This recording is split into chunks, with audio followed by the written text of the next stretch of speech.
ಮಂದಿರದಾಗ ಕುಂತು ಗಂಟಿ ವರ್ಷದ ಪೂಜೆ ಮಾಡೋ ದೇವರು ನಮ್ಮದೇನು ಅಭ್ಯಂತರ ಇಲ್ಲ. ಯಾಕಂತ ಹೇಳಿದ್ರೆ 36 ಕೋಟಿ ದೇವತೆಗಳು ಮಾಡದೇ ಇರತಕ್ಕಂಥ ಮಹತ್ ಕಾರ್ಯ ಡಾಕ್ಟರ್ ಬಾಬಾ ಸಾಹೇಬ್ ಅಂಬೇಡ್ಕರ್ ಒಬ್ಬರು ಮಾಡಿರ್ತಾರೆ. ಅದಕ್ಕಿಂತ ದೊಡ್ಡದು ಇನ್ನೇನು ಬೇಕು ನಮಗೆ? ಹಿಂದೆ ನಮ್ಮ ತಾತಂದ್ರು ಅಜ್ಜಂದ್ರೆಲ್ಲ ದೇವರುಗಳನ್ನ ನಂಬಿ ದೇವರ ಹೆಸರ ಮೇಲೆ ಮನೆ ಹೆಣ್ಮಕ್ಕಳನ್ನ ಬಿಟ್ಟಿರ್ತಕ್ಕಂಥದ್ದು ಕೂಡ ಈ ದೇಶದಲ್ಲಿ ನಿದರ್ಶನ. ದೇವ್ರ ಪೂಜೆ ಮಾಡಿದ್ರೆ ಏನಾದ್ರು ಅಂದ್ರೆ ಜೋಗಣರಾದೆವು, ಕೋತೆಗಳಾದೆವು, ಲಾಡ್ಡು ಹೊಡ್ಕತ್ತ ತಿರುಗಾಡದೆವು. ಅದು ನರಕ. ಅದು ಇವತ್ತು ಬಾಬಾ ಸಾಹೇಬ್ ಅಂಬೇಡ್ಕರ್ ಅವರು ಸಂವಿಧಾನವನ್ನು ಕೊಡೋದ್ರ ಮೂಲಕ ಇವತ್ತು ನಮಗೆ ಒಳ್ಳೆಯ ಒಂದು ಸಮಾನವಾದಂಥ ಸಮಾಜದಲ್ಲಿ ಬದುಕಲಿಕ್ಕೆ ಎಲ್ಲರಿಗೂ ಸಮಪಾಲು ಸಮ ಬಾಳತಕ್ಕಂಥ ಜೀವನ ಕೊಟ್ಟರಲ್ಲ, ಇದಕ್ಕಿಂತ ದೊಡ್ಡ ದೇವರು ಮತ್ತಾವುದಾದ್ರು ಇದ್ದಾರ? ಬಂಧುಗಳೇ, ಇವತ್ತು ಬಿಜೆಪಿ ಅವರ ಕೆಲಸ ಬರೀ ಇದೇನೆ. ದೇವರ ಹೆಸರಿನ ಮೇಲೆ, ಧರ್ಮದ ಹೆಸರಿನ ಮೇಲೆ ಒಬ್ಬರು ಒಡೆದಾಡ್ತಕ್ಕಂಥ ಕೆಲಸ ಇವತ್ತು ನಿರಂತರವಾಗಿ ನಡೀತಾ ಇದೆ. ಅದೆಲ್ಲದರ ಬಗ್ಗೆ ನಾವು ಅರ್ಥ ಮಾಡ್ಕೊಳ್ಬೇಕಾಗ್ತದೆ ಬಂಧುಗಳೇ.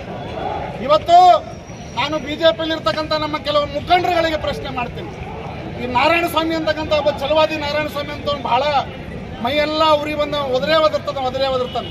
ಆದ್ರೆ ಇವತ್ತು ಮಾತಾಡ್ತಾ ಇಲ್ಲ. ಯಾಕೆ? ನಿಮ್ಮ ಅಪ್ಪಗೆ ಅವಮಾನ ಮಾಡ್ಯಾರಲ್ಲ, ನಿನ್ಗೆ ಗೊತ್ತಿಲ್ಲ ನೀನು ಯಾರಿಗೆ ಹುಟ್ಟಿದಪ್ಪ?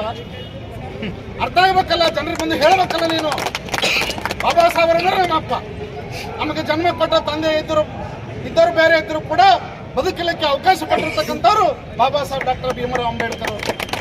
ಇವತ್ತು ವಿಧಾನ ಪರಿಷತ್ನಲ್ಲಿ ನೀನೇನೋ ಆಗಿದೆಯಲ್ಲ, ಅದು ಯಾರಿಂದ? ಬಾಬಾ ಸಾಹೇಬ್ ಅಂಬೇಡ್ಕರ್ ಅವರಿಂದ. ಬಾಬಾ ಸಾಹೇಬ್ ಅಂಬೇಡ್ಕರ್ ಈ ದೇಶಕ್ಕೆ ಬರದೇ ಹೋದ್ರೆ ನೀವೇನೂ ಆಗ್ತಿರ್ಲಿಲ್ಲ. ಇವತ್ತು ಯಾರೂ ಮಾತಾಡ್ತಾ ಇಲ್ಲ. ನೀವು ಇವತ್ತು ಬರೀ ಬಾಬಾ ಸಾಹೇಬ್ ಅಂಬೇಡ್ಕರ್ನ ಅವ್ರು ಹೇಳಿರ್ತಕ್ಕಂಥ, ಬಾಬಾ ಸಾಹೇಬ್ ಅಂಬೇಡ್ಕರ್ ಕೊಟ್ಟಿರ್ತಕ್ಕಂಥ ಋಣದ ಮಕ್ಕಳು ನಾವೆಲ್ಲರೂ ಬಾಬಾ ಸಾಹೇಬ್ ಅಂಬೇಡ್ಕರ್ ಅವ್ರ ಋಣ ತೀರಿಸಲಿಕ್ಕಾದರೂ ತಾವು ಹೋರಾಟವನ್ನು ಮಾಡ್ತಾ ಇದ್ದೀವಿ. ಇವತ್ತು ಅಮಿತ್ ಶಾ, ಇವತ್ತು ಇಲ್ಲಿರ್ತಕ್ಕಂಥ ಪ್ರತಿಯೊಬ್ಬರು ಕೂಡ ಅಮಿತ್ ಶಾ ಅಂತ ಅವನ ಚರ್ಮದಿಂದ ಬಾಬಾ ಸಾಹೇಬರಿಗೆ ಚಪ್ಪಲಿ ಹೊಡೆದ್ರು ಕೂಡ ಅವ್ರ ಋಣ ತೀರ್ಸಕ್ಕೆ ಅವನಿಂದ ಆಗ್ಲಿಕ್ಕೆ ಸಾಧ್ಯ ಇಲ್ಲ. ಅದಕ್ಕಾಗಿ ಬಂಧುಗಳೇ, ಇವತ್ತು ಕೇಂದ್ರದಲ್ಲಿ ಇನ್ನೂ ಕೆಲವು ಮಂತ್ರಿಗಳಿದ್ದಾರೆ. ಅಂಬೇಡ್ಕರ್ ಹೆಸರಿನ ಮೇಲೆ ಬಾಬಾ ಸಾಹೇಬರ ಮೂವ್ಮೆಂಟ್ಲಿಂದ ಬಂದಿರತಕ್ಕಂಥ ರಾಮದಾಸ್ ಅಠವಲೆ ಅವರು. ನಿನಗಂತೂ ದೊಡ್ಡ ಜವಾಬ್ದಾರಿ ಇದೆ. ನೀವು ವಿದ್ಯಾರ್ಥಿ ದಶೆಯಿಂದಲೇ ಹೋರಾಟವನ್ನು ಮಾಡ್ಕೊಂಡು ಬಂದಂಥವ್ರು. ಅಮಿತ್ ಶಾ ಹಂಗೆ ಸುಮ್ಮನೆ ಬಂದಂಥವ್ರು ಅಲ್ಲ. ನಿಮಗೇನಾಗಿದೆ ಇವತ್ತು? ಆ ಚಿರಾಗ್ ಪಾಸ್ವಾನ್ಗೆ ಏನಾಗಿದೆ ಇವತ್ತು? ಯಾರು ಮಾತಾಡ್ತಾ ಇಲ್ಲ. ಸಮರ್ಥನೆಯನ್ನು ಮಾಡ್ಕೊಳ್ತಾ ಇದ್ದಾರೆ. ನಾಚಿಕೆ ಆಗ್ಬೇಕು ಇವರಿಗೆಲ್ಲ. ಯಾಕೆ ಸಮರ್ಥನೆಯನ್ನು ಮಾಡ್ತಾ ಇದ್ದೀರಿ? ಒಳ್ಳೆ ಕೆಲಸ ಮಾಡಿದ್ರೆ ಸಮರ್ಥನೆ ಮಾಡಿದ್ರೆ ನಾವು ಅವರಿಗೆ ಜೈ ಅಂತೀವಿ, ಅದ್ರಾಗೇನು ಎರಡು ಮಾತಿಲ್ಲ. ನಮಗೆ ಯಾರು ಬದುಕಲಿಕ್ಕೆ ಅವಕಾಶವನ್ನು ಕೊಟ್ಟರು, ಯಾರು ಬದುಕಲಿಕ್ಕೆ ಸಮಾನವಾದಂಥ ಹಕ್ಕುಗಳನ್ನು ಕೊಟ್ಟರು, ಅಂಥವ್ರ ಬಗ್ಗೆನೇ ಮಾತಾಡಿದಾಗ ನೀವು ಸುಮ್ಮನೆ ಇರ್ತೀರಿ ಅಂತ ಹೇಳಿದ್ರೆ ನಿಮ್ಮ ಅಧಿಕಾರದ ದಾಹ ಇನ್ನೂ ಎಷ್ಟು ಅಂತ ಇದೆಲ್ಲವೂ ಕೂಡ ಅರ್ಥ ಮಾಡ್ಕೊಳ್ಬೇಕು. ಬಂಧುಗಳೇ, ನಾನು ಹೆಚ್ಚಿನ ಸಮಯ ತೆಗೆದುಕೊಳ್ಳದೆ ಅನೇಕ ಜನರನ್ನು ಮಾತಾಡೋರು ಇದ್ದಾರೆ.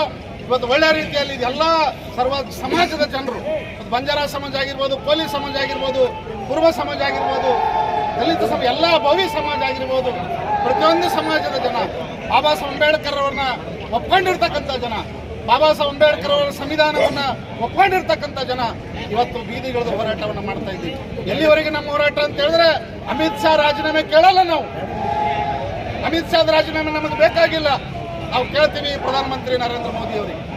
ಮೋದಿ ಅವರು ಪ್ರಮಾಣ ವಚನ ಸ್ವೀಕಾರ ಮಾಡ್ತಕ್ಕಂಥ ಸಂದರ್ಭದಲ್ಲಿ ಬಹಳ ನಾಟಕೀಯವಾಗಿ ಸಂವಿಧಾನಕ್ಕೆ ತನ್ನ ಹಣಿಯನ್ನ ಮಣಿದು ಬಾಬಾ ಸಾಹೇಬರಿಗೆ ಶ್ರದ್ಧೆಯನ್ನು ತೋರಿಸಿದಲ್ಲ, ಇವತ್ತು ಬಾಬಾ ಸಾಹೇಬ್ಗೆ ಅವಮಾನ ಮಾಡಿ ನಿನ್ನ ಸಂಪುಟದ ಒಬ್ಬ ಸಹೋದ್ಯೋಗಿ ಆ ನಾಲಾಯಕಿಗೆ ಕಿತ್ತು ಅಗಿಬೇಕು. ಅವನನ್ನ ಸಂಪುಟದಿಂದ ಕೈ ಬಿಡಬೇಕು. ಅಂದಾಗ ಮಾತ್ರ ನೀವು ಅವತ್ತೇನು ಬಾಬಾ ಸಾಹೇಬರಿಗೆ ಶ್ರದ್ಧೆ ತೋರಿದ್ರಿ ಅದು ನಿಜ ಅಂತ ಒಪ್ಪತ್ತೀವಿ. ಇಲ್ಲ ಅಂತ ಹೇಳಿದ್ರೆ ನೀವು ನಾಟಕ ಮಾಡ್ತೀರಿ ಅಂತ ಹೇಳ್ತೀವಿ. ಅಷ್ಟೇ.